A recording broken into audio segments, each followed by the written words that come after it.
Hey, this is John Bartlett with Brentwood Growth. I'm pleased to have with me today Greg Crabtree. Um, Greg started his career as a CPA. He's since morphed into a business consultant, helping business owners better understand how to use financial metrics to make better decisions and improve their business's bottom line. He's written two books, Simple Numbers, Straight Talk, Big Profits, Simple Numbers 2.0, and he's done tons of videos and podcasts.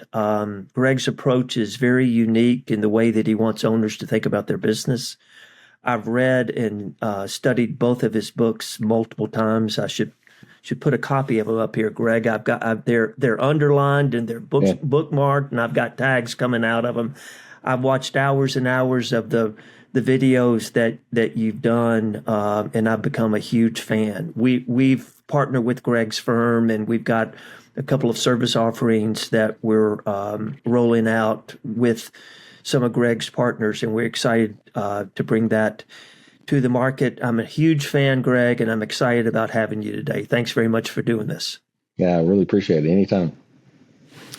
I've got 8 or 10 questions here that we'll Right. sort of riff through. One of my favorite movies is the movie Moneyball. Mhm. As you know, it's written by Michael Lewis, and it's the story of how in the early 2000s, the Oakland A's used advanced baseball statistics to compete against richer market teams. It's been translated into business strategy, and I think there's some direct comparisons between the movie Moneyball and what Billy Bean and the boys were doing back then and what you guys are doing today. React to that comparison and answer the question for me. Is Yeah. running a business more of an art or is it more of a science? Well, I mean, one of the best compliments we've been paid multiple times from multiple people is they refer to simple numbers as Moneyball for business, and so yeah, that comparison has been made quite often. Um, you know, it is both, Mm-hmm. and the answer is business is an art if you stay within a contained environment. Mm-hmm. But business is science when you deal with massive fluctuations of up or down activity. Mm-hmm. And so the natural entrepreneur loses control, the good entrepreneur loses control of a business after they've established kind of a run rate mindset of, hey, we're a $2 million business and we're making money. When they try to grow to $5 million, everything goes wrong. And so what you did at 2 million in many cases, you can't do at 5 or at 10 or at 20. But conceptually, the modeling of what we've realized is, I mean, we push early stage entrepreneurs to get profitable with what they got as early as possible. Right. So generally, if you're 750,000 to $1 million in revenue in most businesses, except for if you're just like a 10% margin, gross margin kind of business, okay, you got to be a little bit bigger. But most businesses, when you're 750 to $1 million, I want to see a rate of profitability that becomes your defensive line that you don't cross. We're going to be profitable come hell or high water. And this comes with the understanding of I may take some of that profit to make bets to accelerate the business, but they weren't necessary for the ordinary operation of the business. And so in the 2.0 book, I refer to those spends as launch capital. Mm-hmm. And most businesses, we grow our businesses through the P&L. We don't grow them through the balance sheet in a lot of cases. And so we had to come up with a way to give you sighting. But what I find is the volatility environments is where the natural entrepreneurs that have the art and makes everything work lose the sense of, okay, you think of it like this. If you were trying to draw a painting that is 8 by 10, mm-hmm. And my son was my youngest son is an artist, graphic designer, but he dabbled in pencil sketching early on in his art training, and he could draw these phenomenal pencil sketches that he took a photograph of his grandmother and did a pencil sketch of it that looked like a black and white picture. And I was stunned. And so he took on a project to do a bigger than life size pencil sketch of one of the children of our family friend. And it was coming along beautifully, but he got about halfway, done with it and just got stuck. And so it's like, that is business, take it from the art to the science. And probably in his case of getting stuck, he missed some of the calculations in terms of managing, the size distortion in terms of making it much bigger, but I looked at the half done work and I marveled at it. And I was like, well, that looks good, but it didn't get done. Right. Most businesses that try to grow from 2 million to 5 million, 5 million to 20 million, there's some carnage and death along the way. And sometimes you recover and get back to your safety net. But you got to have both. And the interesting thing is you really do have to have both, but the people that try to do the scientific approach to business really miss the market most of the time, because at the end of the day, business is dealing with humans. Right. And humans do not act rationally all the time. And so one of my favorite fields of study right now is behavioral economics. Mm-hmm. I mean, and really, I encourage anybody listening. I mean, one of my favorite books right now is Quit by Annie Duke. So she was a professional poker player that won the World Series of Poker, but she was a student in behavioral economics. That was her main approach. And she's since finished her degree, and the book is just chock full of when humans make irrational choices of making bets in business, and when do you quit? When do you leave the money on the table and walk away and do something different? And business is filled with that. And really, this is my prediction, looking at the data that we see every day from our clients that we monitor this. The next 5 to 10 years, buckle up, Buttercup. I mean, the next 5 to 10 years is going to be a lot different than the last 25. And what are the headwinds that your data is telling you we're going to be navigating against? Well, first and foremost, the last 25 years, we refer to that as the participation trophy economy. Mm-hmm. You didn't have to be good to be successful. You just had to be available. Mm-hmm. The economy, and it's hard to measure, but if I had to bet a steak dinner on it, I would say that 2009 to 2019, before COVID hit, was the greatest real economic growth in the U.S. economy history. But it largely came because of demographic shift of that was the last 10 years that the baby boomers, my generation, worked. I'm an oddity. I mean, everybody who came up, in my profession at my age has already retired, and I just like what I do, and I plan to keep working, but we know that the last 10 years that you work in your career are the highest producing, highest earning years of your life. And the baby boomers signed off starting at about 2018. And we really saw it in our data that we track, that we saw double-digit growth in our client models up until 2018. In 2019, before we knew COVID was coming, we saw single-digit growth. And looking back on that and taking out the distortion of happened that followed with COVID, we realized that was the beginning of the shortage of labor at that time, of escalation of wages, shortage of skill sets, and so we get through COVID, We had a massive, I mean, you look at the Fed balance sheet. Fed balance sheet going into COVID was 5 trillion. The Fed balance sheet at around 23, end of 23 was 20 trillion. I mean, the Fed dumped $15 trillion into the economy through various means to really keep this spike of activity going in 21, 22, and started to normalize in 23. Once we got to 23, we've really been flat. Our data says the economy is in plus or minus 1% GDP since January 23. And that's where we're at now. Now, I'm just a chicken farmer from Alabama by upbringing, so you take this for what it's worth. But I always ask people this simple question. If you have a flat to declining total population in the country and a flat to declining total workforce, how do you have an expanding economy? Right.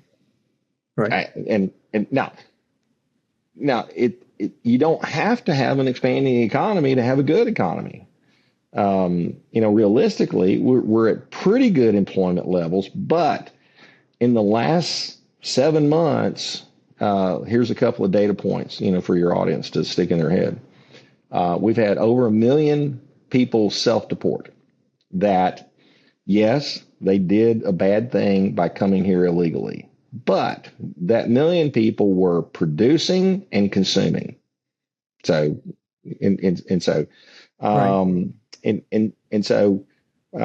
then we probably had, I think, roughly 300,000 of the bad people get deported, and they weren't producing, but they were consuming. And so they've gone. And so then you take those people out of the economy, that's not a small number. I thought we were going to see significant labor shortages by now. And we do business all over the country, and we are not seeing any industry or any beyond this highly specialized skill sets. But I mean, we're seeing soft employment right now. And what tells you with that amount of people leaving the economy and soft employment, really AI is really taking more jobs than I ever anticipated at this juncture. Right. Now, it's still in the unproven stage. People are holding back employment of thinking that AI is going to solve this problem. And in some cases it is. And in a long-term sense, we'll take a wait and see. But the thing that I really am most concerned are about, the deployment of robotics. I mean, China announced last week, I saw a news article and a picture of it that they announced a production-ready $5,900 robot. Not 30,000, not 40,000, that Optimus robot that Musk is talking about that's still not ready for production. This is a ready for production $5,900 robot. Yeah. It's a game. That changes the game in the industries that, you're just using humans with hands and not a lot of thinking, going on. And so that's a big issue, but it's coming and you got to be prepared. But it's a definite distinction in our models of saying what's the performance of the necessary businesses that we work with versus the discretionaries. Right. The discretionary businesses are challenging. So let me drill down to the specifics for a moment. Why do you think business owners struggle to understand the story that their financials are telling them? Right. Well, it goes back to, the original basis of accounting was created for a third party reader rather than the business itself. And then along came in the early 1900s, the secondary reason for accounting was to file a tax return.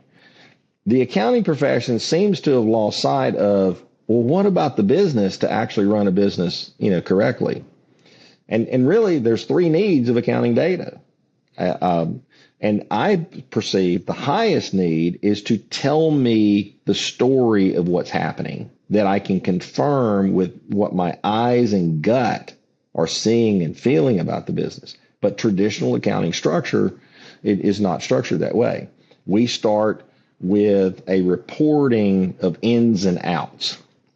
What is really important about a business, and I've started describing it this way, and I think it kind of resonated with people. Think about, most key performance indicators are expressed as a fraction of something. And so for the people listening that were, kind of fell asleep in middle school, for a fraction, the numerator is the number on top, the denominator is the number on the bottom. So use this example. If I'm calculating an interest rate. So I have interest expense of $100,000 and debt of $1 million. Did the interest create the debt, or did the debt create the interest? Well, the debt created the interest. So what is the input is the bottom number of the fraction. What is the output is the top number of the fraction. So follow that through a good key performance indicator. Most business owners, and they look at labor as a percentage of revenue. Well, there's a couple of problems with that. One is revenue is not a trustworthy number because you got to factor in cost of goods sold. Secondly, revenue does not create labor. So if you put revenue as the bottom number, does revenue create labor, or does labor create revenue? Labor creates revenue. And that's how we came up with our signature metric of labor efficiency ratio. Is the labor cost is the denominator and gross margin is the preferred numerator, not revenue, is the output. And so, but you will find that metric does not exist anywhere in any literature except in our book, but that wasn't in the thought of the accountant. And so they didn't teach us in school to think about the business owner. They taught us in school to think about the lawyers that are going to sue us if the financial statements aren't to standard, and the third parties and the banks that are going to use those financials. And even then, the banks, the banks, the ratios that the bank looks at are probably grossly flawed as well, in my opinion. So this is interesting because you're suggesting that the information is there, but the way we've looked at it, absolutely, historically, we've not run the information through the proper lens. Exactly. Okay. Absolutely. Now it's been hiding in plain sight. In plain sight. So it took me a while to understand some of the key concepts and terms that the simple numbers framework methodology is based off of, and I want to throw some of these at you, and you define them in the way that the simple numbers framework does. Okay, let's start with COGS, cost of goods sold. Right. The way a traditional accountant or CFO or controller would define that is different from the way the simple numbers framework does. Explain that to me. Yeah. And so in traditional accounting, they look at, they're trying to get to, identifying the variable cost. And so the primary accounting principle in cost management that they teach us in school is fixed versus variable. I got news for you. There's no cost that's truly fixed and no cost that's truly variable. In terms, and the instinctual entrepreneurs understand that. And so, and we looked at it, and with traditional accounting is to take your direct labor and your direct materials and your direct subcontractors and all the costs that you think are direct and call them cost of goods sold. And we started studying the data, and really I picked up this concept from some of my clients, and what are you looking at? What do you think about how you manage this business? And I just honed in on this issue that separate labor out as something different. And the way we talk about it now is, we have a prime rule that you never mix labor with something that's not labor, because labor is the only cost that comes to work with every day with an attitude. It's got some good days and it got some bad days, and we've got to keep labor productive. And so And early on, I had several different instances in data sharing environments of, I was in a business group one time and a contractor was thumping his chest about being a $20 million business. Well, if I took out he was a construction contractor. If I took out his subs and materials, it was a $2,500, $2,500,000 business. Right. And those instances, just got my brain to working of going, this needs another subtotal. And so I took the revenue minus COGS to gross profit model of traditional accounting, and we split it to revenue minus cost of goods sold without labor is gross margin. Gross margin minus direct labor is contribution margin. Now, I chose contribution margin through the urging of Vern Harnish. I was writing a chapter for his Scaling Up book, the original book, and we had this discussion, and he made a great point that I attribute to him.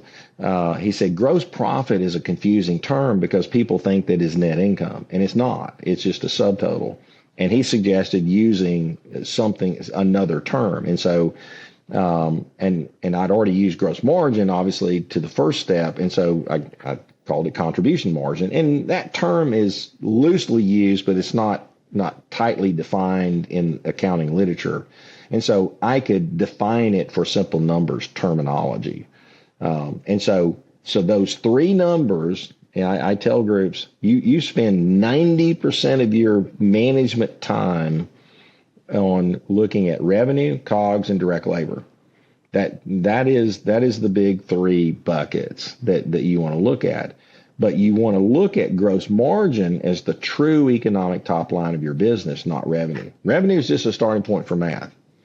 And really, I don't care about percentages. I mean, you can't take a percentage down to the grocery store and buy groceries with it. I mean, I look at gross margin dollars as the most significant starting point for my economic value chain. So going back to the P&L and following it through, we've got our revenue number, we've got our COGS number without labor in it, we have our gross margin number, then we have our direct labor number, then we have our contribution margin number. Is that right? Right. Okay. So let's take those redefined terms. Now, when you talk about the labor efficiency ratio, use those five concepts and tell us what that ratio is. Right. And so the most important output of a business is gross margin dollars. Mm-hmm. And the most important input is labor. Mm-hmm. And so I want to manage once I find what the cruising rate is, I want to make sure that my labor is producing enough gross margin dollars day in and day out. Now, direct labor is just one component of labor. There's another bucket down below in what we call the chassis of the business. We'll get there in a minute. Yeah, we'll get there in a minute. But if I know, I know I can easily establish what is a good number for direct labor efficiency. For every dollar of labor that I have in direct labor, here's what they've got to produce to keep the business in a good state.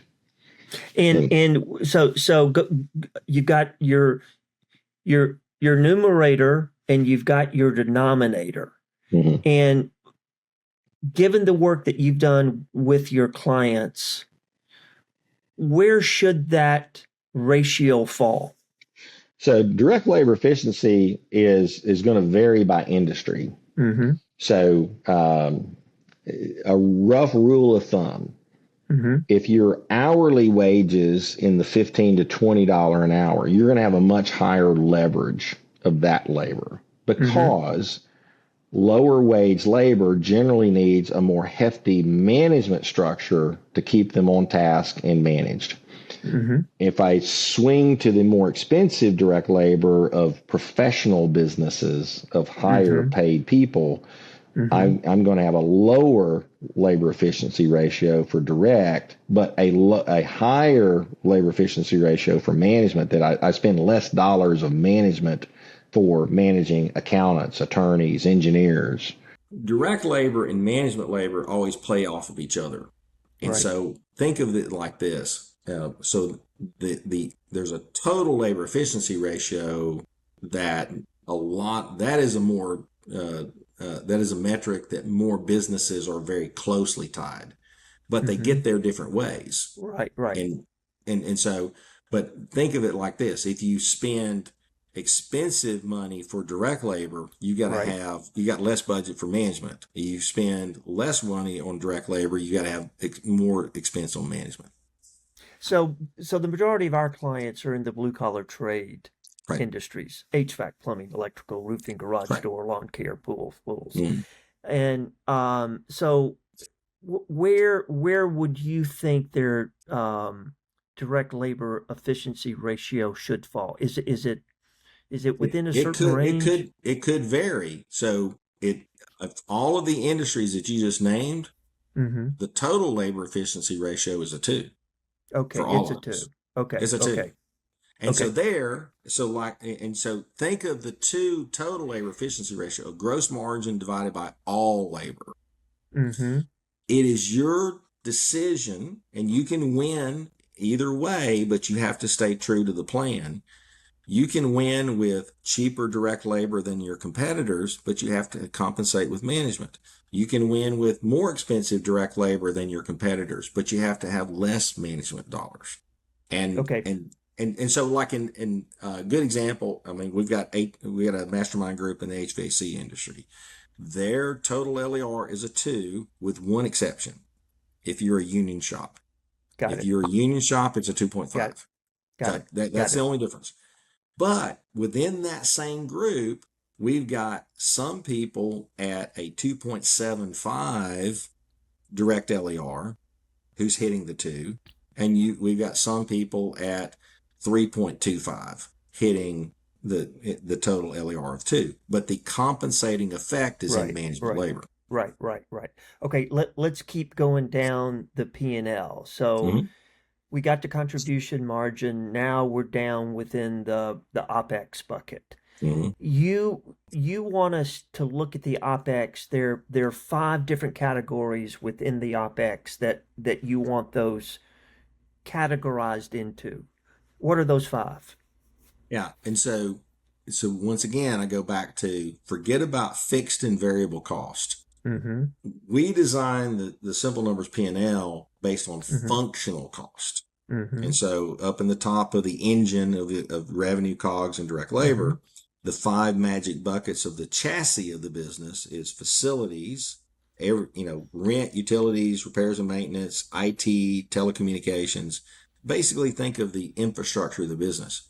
Now, you mostly think of those as fixed cost. I got news for you. They vary just like everything else. Mm-hmm. When you put all those things in there, they Mm-hmm. won't vary as fast, but they eventually vary to get to the same number to its base that it's based on. Second number is marketing. Marketing is tied to revenue, Mm-hmm. but if you got recurring customers. Well, marketing is more about getting new customers rather than if you have a recurring Mm-hmm. revenue business. And so you got to really kind of evaluate marketing uniquely, to either do you have to go win new business every deal or do you have recurring? Third number is management labor. So that's Mm-hmm. anything that's not direct is management labor. Mm-hmm. Third is payroll taxes and benefits. So this is Mm-hmm. a pet peeve of mine. We're taught in accounting to just payroll taxes, they're associated with labor. We got to put some of the payroll taxes and benefits up in direct and we got to attach the payroll taxes and benefits to management labor. No, you don't. I mean, the closest you'll get to a pure variable bucket of cost is payroll taxes and benefits. And Mm-hmm. even then it's not purely variable because Mm-hmm. payroll taxes stop at a certain point. Mm-hmm. Health Mm-hmm. benefits are per person, not per Mm-hmm. dollar of pay. Mm-hmm. And so, but it's the closest you'll get to a pure variable. And then the last is the catch-all bucket that I lovingly refer to as the noise of business. Anything, office expense, insurance, you name it. I mean, you don't want to waste money, but it's not where the gold is. I mean, Right. we just rarely find people are wasting money in the OpEx section. You can't cut kitchen supplies enough to get profitable. Right. The gold is up in the engine of revenue COGS and direct labor Okay. and management labor related to that to make it happen.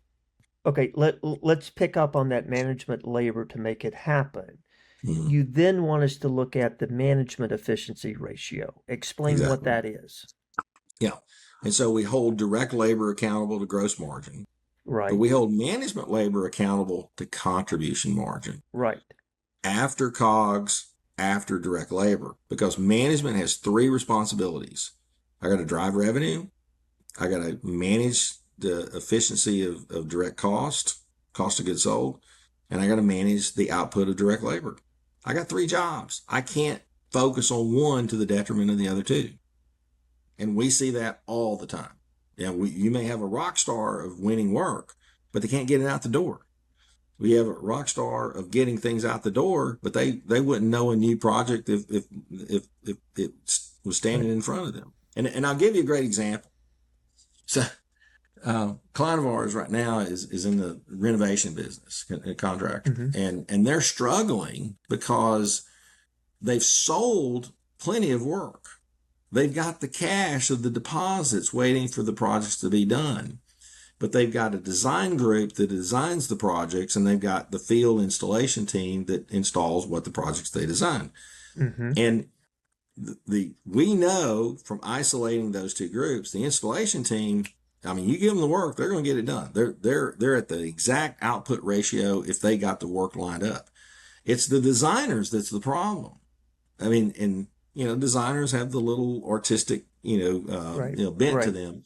But we've been able to use a labor efficiency ratio concept to identify and calculate the opportunity cost of underperformance. So we've got three designers.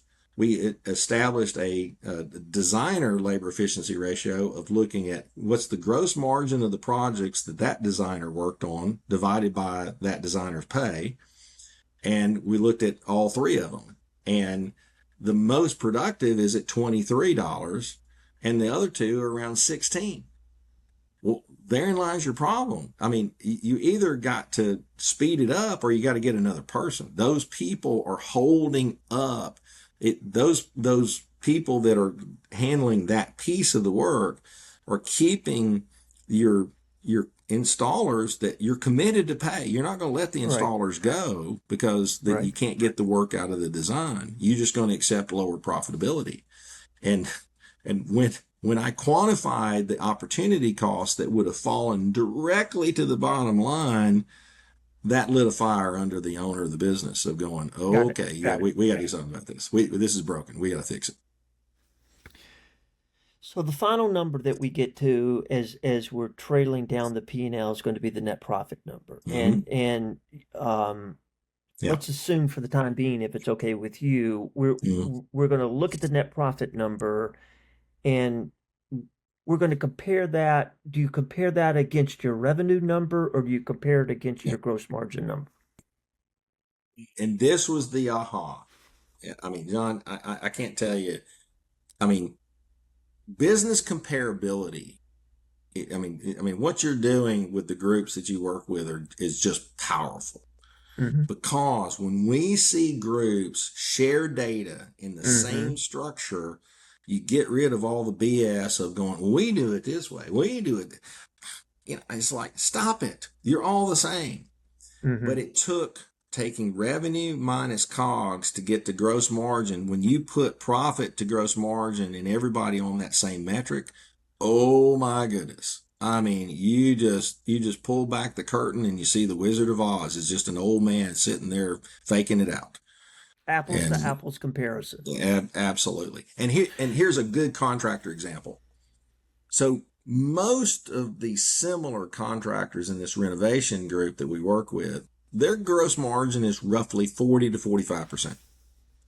And then when we share data, they know that, I'm going to beat you up when we go put you on the hot seat. If you're less than 15% profit to gross margin, I'm going to have some harsh words. 20% is your target, 25% is a stretch. But if you're over 25%, you're in that zone of going, you're either banking it, because your competition is going to probably try to push you back, or you have an interesting challenge to make about growing, because probably the next growth is not going to be at that same rate. Right. I mean, when you've got Right. all of the Right. good projects, you're Right. going to make a little extra project, but there was one outlier in the group. It was at 15% gross margin. I mean, which way low, but it was at 25% profit to gross margin. And we, in the group, I mean, he was new to the group, and we were looking at this, as a group, and we were going, oh, and so I won't say the area. He was in an area that was really high end, and this is why you don't manage the rest. You manage the P&L, profit to gross margin as a percentage, yes, but the other elements can be all across the board. Got it. Is that he could get away with being profitable at 15%, but by deploying very expensive materials that, think about it like this. If you're installing a kitchen countertop that's Formica, or installing a kitchen countertop that's granite, that takes the same amount of labor to install both, but the material is vastly different in cost. Mm-hmm. Mm-hmm.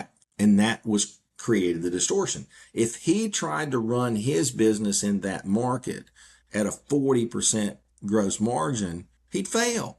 He'd be too expensive, even for a market that doesn't know the value of dollar, that spends money indiscriminately. There is a limit that even rich people don't pay. Now, I know one of your pet peeves is, as we're looking at our net profit number, we want to be sure that the owner is paying himself, herself, our market rate wage. And we'll get to that in a moment. I want to park that. Yeah. Before we do, in I think both of your books, you talk about this concept of the black hole. The black hole being businesses that have revenue between 1 and 5 million, and the deepest, darkest point of the dark hole is in that $2.5 to $3 million range. Define what the black hole is. Define why the lowest point is that 2.5 to 3 million. Yep. And give some suggestions as to how owners push through that. Yeah, and so, I mean, the reason for it. So the first book I talked about, between 1 and 5 million is the black hole, but the deepest, darkest moment is around 3 million. And the reason why is at 3 million, you have to spend money for management, or you feel pressure to spend money for management, extra management costs that you can't afford. You can't hire management labor as fractionally as you can hire direct labor fractionally. And so it's a conundrum. And so there's only two choices. I mean, you can staff up to hire those and lower profit. Well, the only people that can survive that strategy are people that have no cash flow outflow before they expend cost on the job that they're doing. If you collect money up front, okay, you can probably cash flow and inch along, but really any business that drops below minimum profitability levels is putting yourself in danger. The other thing is, and this is not elegant, but it works. It has a high success rate. You stretch the hell out of everybody and run as fast as you can to get to 4 million. And once you get to 4 million, the clouds start to clear, and you have enough margin to backfill. And here's the other thing that we've seen and learned from this.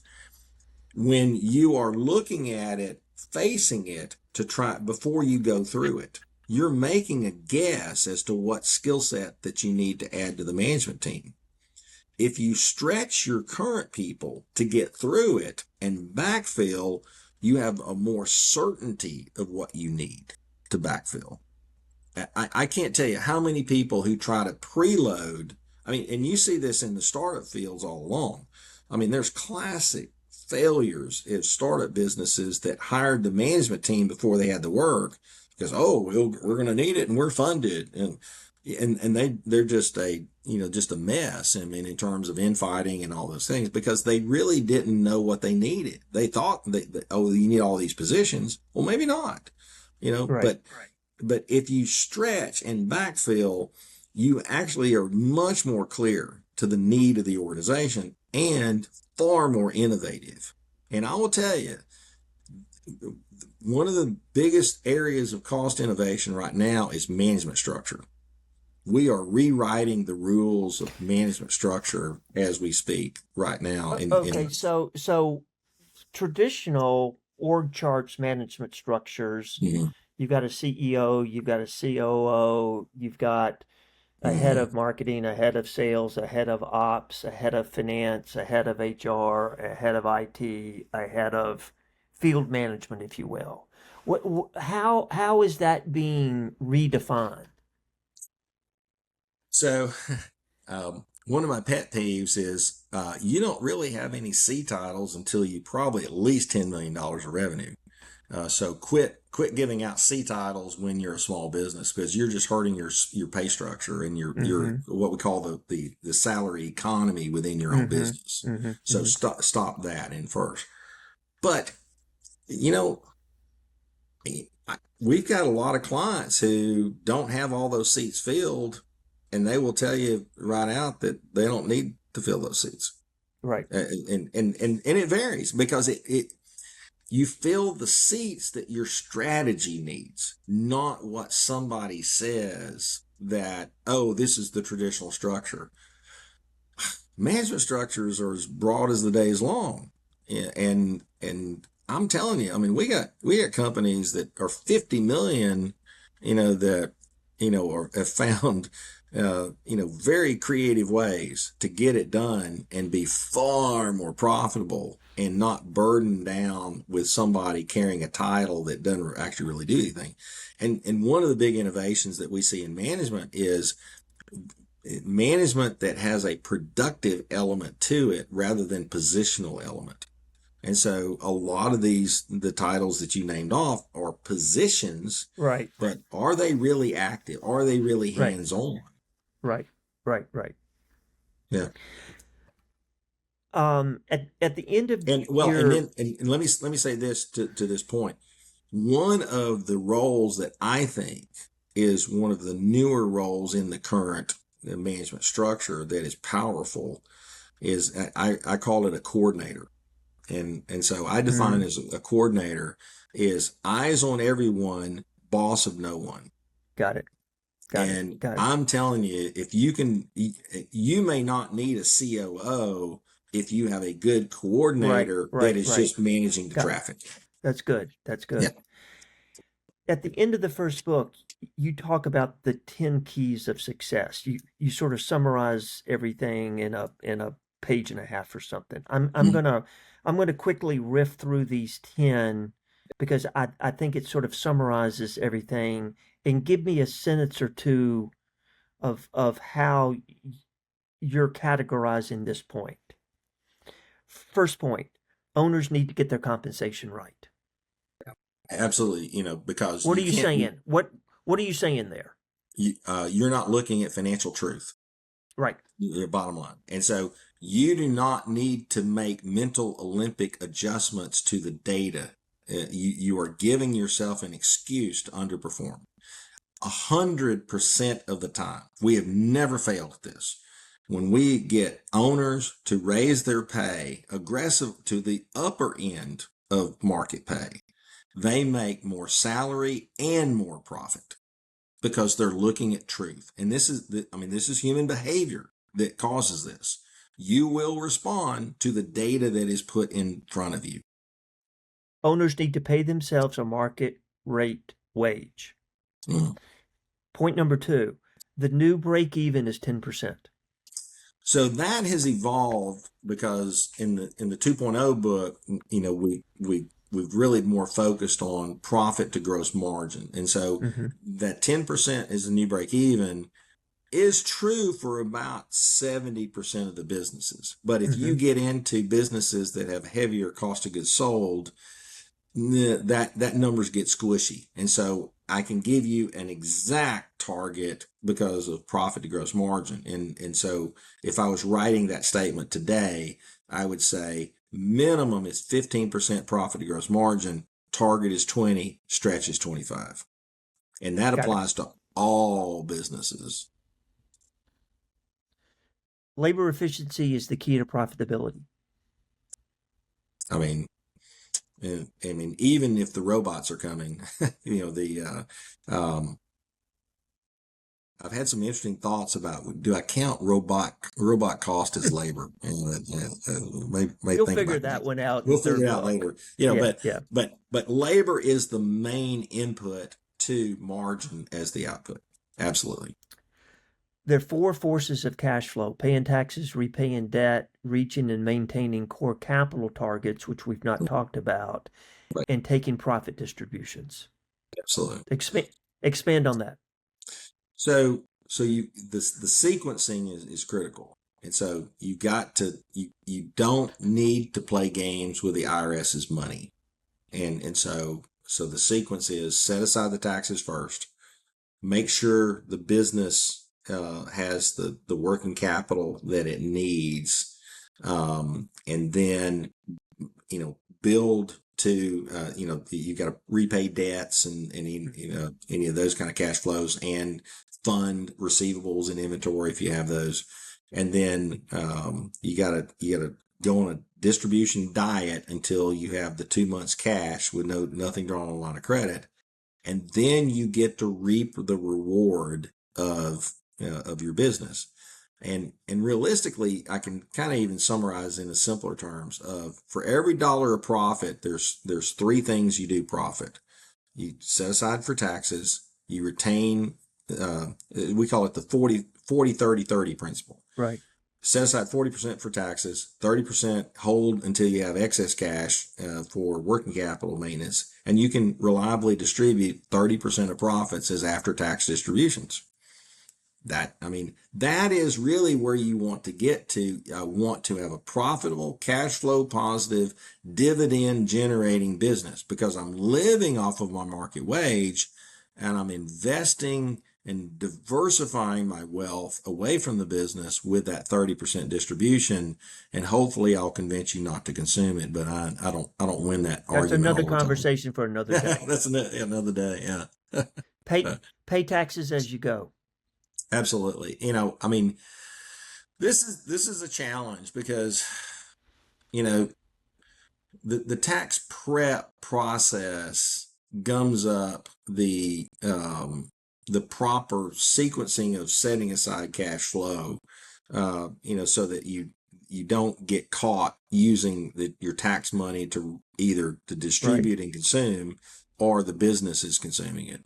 And so the kind of the technique is, you got to have a good estimating, in the perfect example, every quarter you set the perfect example, every month you set aside the tax implications into a savings account, and the cash is just sitting there waiting until the tax preparer tells you got to pay something, and you'll never be wrong. You'll always have the cash. And sometimes you'll actually have excess cash in there because the actual rate of tax was slightly less than you estimated. So that's really the perfect scenario that you want to do. Establish an effective reporting system and stick to it.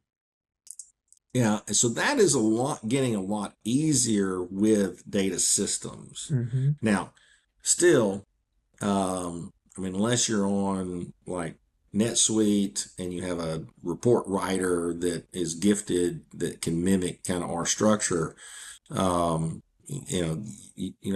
kind of, there's not accounting systems out there as still that produces good metric business management data. It's still too steeped in accounting structure. Now, dashboards, pulling little pieces of data is really important. But here's the thing about dashboards. Anything that you put on a dashboard It can only be on the dashboard because you can answer this question. What are you going to do differently because of what that number says? If you can't tell me that, you're tracking a number worthlessly. Understand the economic value of your business. Yeah. What do you mean by that? And so, the market business values are greatly distorted by the coming and going of non-operator investors. And so we've come off of, one of the craziest eras of private equity investment was late 20, 21, 22, and early into 23. And there's still private equity buying businesses right now, but the fever is off. But they're, in the certain industries, they're still paying, a nice number. And the private money is going to do deals because the industry only makes money by doing deals, and they'll do a bad deal just to make money. And so I've got 2,000 buyers looking for deals, brother. There are plenty of buyers still out there. Yeah. And so there's a realm of where, there's getting a business to look like something that a professional buyer, it's kind of the old adage, you start at $1 million of EBITDA, you get a little more multiple at 5 million of EBITDA, and a little more multiple at $10 million of EBITDA. The people that are below $1 million of EBITDA, I still want them to understand this simple concept. What is the business is returning to you as a return on investment as holding it? And you need to know that number, because when a buyer wants to buy your business, there in the 2.0 book, I've got a technique called the replacement return decision. And so you do this simple calculation of going, well, what's the net after-tax proceeds that I'm going to get from the sale? Right. And can I invest those net after-tax proceeds to replace what I'm getting out of the business? That's just a simple analysis, and that drives people to understand that they start to appreciate what they've got if the buyer's not going to do it. And sometimes you get to the end of the run of, okay, you're ready to be done. I mean, you don't want to do this business anymore. And what you're doing, with your group is really, really valuable to the market, because you've got various types. You got people out there with a broken business, but with a few little tweaks, you can actually fall in love with that business again and going, hey, this is a pretty good business. And it's like, we need to keep it. And then if you have a really good business that's profitable in cash flow, you got the best of both worlds. Somebody's going to pay you a bigger premium amount for that than they did when it was broken, or it's really good to keep. Both are good. And that's really what we really want people to be in that position. It gives you options. Exactly. If you don't have options, you don't get maximum value at the end of the day. Spend 75% of your time looking ahead and 25% of your time looking backwards. Yeah, what are you meaning by this? So we're big fans of Jack Stack, Great Game of Business folks, and we've got a good relationship with them, and they've been really kind to. I've got some clients that we've been able to go on private tours of their businesses, and they're just great people. I mean, they just open and sharing. I mean, they live. I have immense respect for anybody that lives what they say. I mean, it's just incredible. But they are masters at forecasting. And this is one of the phrases that I use, and I don't remember if I came up with it or I stole it from someone. So, a man who aims at nothing hits it with amazing accuracy. Right. And so I'm telling you, if you forecast, if you've got something to aim at, I mean, you are just much more destined to find ways to hit it. And you're using the word forecasting, and you're not using the word budgeting. Yeah. Oh, I hate budgets. No. Yeah. What's budgets are licensed to spend. Forecast are licensed to make money. And forecasts are dynamic, and they're changing, and they're being updated on a real-time rolling basis. Absolutely. Now, the Springfield Remanufacturing at Great Game of Business, I mean, they reforecast every week. I would be happy if I can get you to reforecast every month for at least the 3 to 6 months in front of you, and then use trending forecasting beyond that. But we're always needing to know, where are we aiming? Where are we going? Right. But I really want to hold you accountable at least the next 3 months of forecast. So what are you going to sign up to deliver? And if you see that that's not going to happen, activate your contingency plans to pull work forward, or get out and beat the bushes and go find more work. Right. You don't Right. let every day that you let pass that's not productive is a lost day that you don't get back. It's big. Right. In closing, you've referenced these mastermind groups a couple of times, and as I alluded to at the beginning of this, we're working together, and your team is helping us put together a series of mastermind groups for our clients here. Talk a little bit about how you've done this in the past and how they're structured, and what the benefit of the business owner is that come through the mastermind programs that you guys have run through the years. Yeah. We do a couple of different ones. So we have our own mastermind group that is intentionally businesses that are not in the same industry. They can be, but we don't restrict that. But they're business owners from a lot of different industries, but they're all clients. They all have their model. And so everybody in the room can read other people's financial data, even though they're not in the same industry. And it really is cool. But I believe in cross-pollination of ideas across industries. Manufacturers can learn from retailers. Retailers can learn from service businesses, and vice versa. And so you got to get out of your industry. But I don't talk to accountants. I talk to people in other businesses to find. I'm more driven to run my business by what I see other industries do, rather than what my industry does. And I kind of like being a renegade. So. But though that's one group that we run, and we have 2 meetings a year. The other groups are generally another industry group has the collection of businesses, and we're the analyst that grabs the data and holds the meeting. And sometimes, or the building industry groups, generally those are twice a year. I got an IT managed service provider group. We do that quarterly, and we got a physical therapy group that we do 3 times a year with that group. And really what's fascinating is, it's just like they're kids in a candy shop when everybody can see their business and the other businesses through the same lens. Yeah. And it's just powerful. I When you share data. I understand.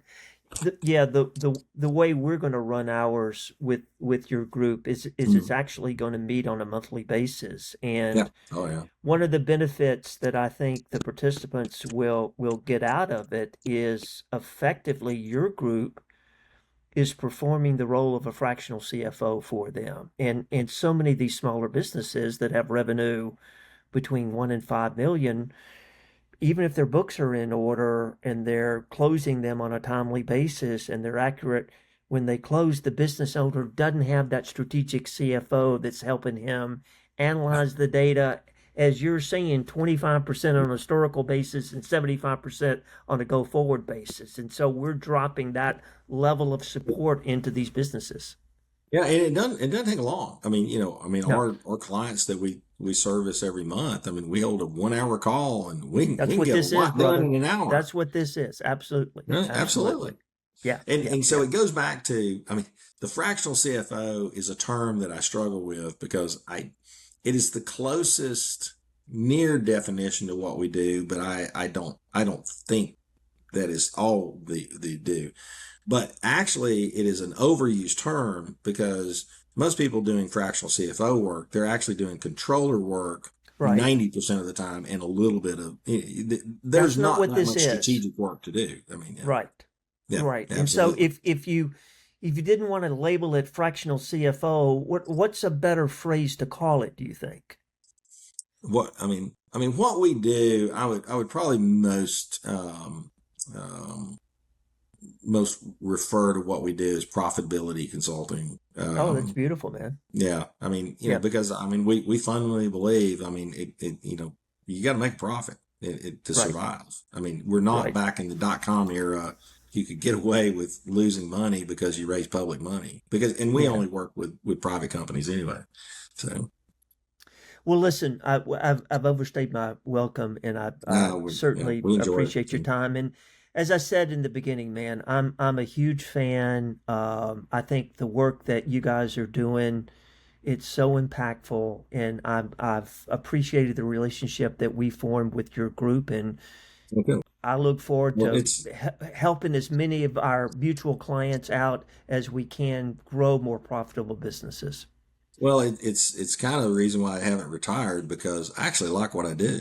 Well, I'm the same way. Here I am. It's fun, and when you can help people that are I believe that are backbone of the U.S. economy. 100%. I think you need to go hug an entrepreneur today, because those are the people. Privately held businesses make up over 60% of the U.S. GDP. We are the dominant force in the U.S. economy, and we don't get the recognition, that we deserve, because most of us have put payroll on a credit card. We flew really close to the sun and lived to tell about it, Mm-hmm. and and we had all of our assets on the line, Mm-hmm. and that deserves respect, I believe. Yep. So 100%. Well, Greg, thank you so much. Appreciate your work, and look forward to more conversations with you. yeah, looking forward to it. I appreciate it. Thanks, Okay, Sam. man. Thank you.